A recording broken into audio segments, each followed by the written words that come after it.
ಆನಂದ, ನನ್ನಿಂದ ನಿನಗೆ ಅವಮಾನ ಆಗೋ ಥರ ಆಯಿತು. ನನ್ನಿಂದ ನೀನು ಹೇಳ್ತಿದ್ಯಲ್ಲ, ಸಾರಿ ಕಣ. ಹೇಳಿ ಸಾರಿ.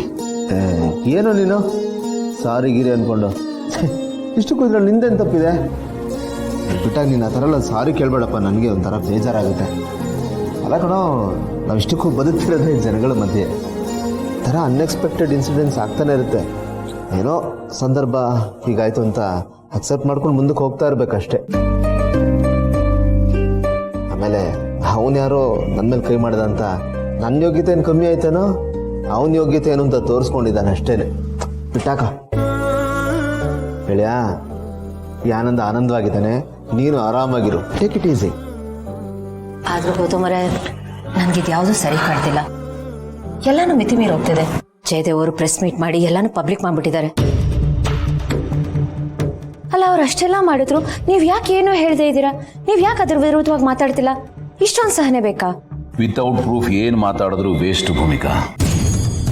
ಜನ ಮಿಸ್ಲೀಡ್ ಆಗಿದ್ದಾರೆ, ಅವರು ಆತಂಕದಲ್ಲಿದ್ದಾರೆ. ಇಂಥ ಟೈಮ್ನಲ್ಲಿ ನಾನು ಅವ್ರಿಗೆ ಲೀಗಲ್ ಟರ್ಮ್ಸ್ ಆಗಲಿ ಟೆಕ್ನಿಕಲ್ ಟರ್ಮ್ಸ್ ಆಗಲಿ ಎಕ್ಸ್ಪ್ಲೈನ್ ಮಾಡಿದ್ರೆ ಅವ್ರಿಗೆ ಅರ್ಥ ಆಗಲ್ಲ.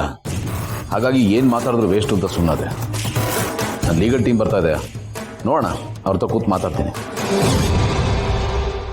ಇದು ಗೆಳೆಯ, ನಮ್ಮ ಲೋಗೋಗೆ ಸಂಬಂಧಪಟ್ಟ ಡಾಕ್ಯುಮೆಂಟ್ಸ್ ಎಲ್ಲ ನಿನ್ನ ಹತ್ರ ಇದೆಯಾ?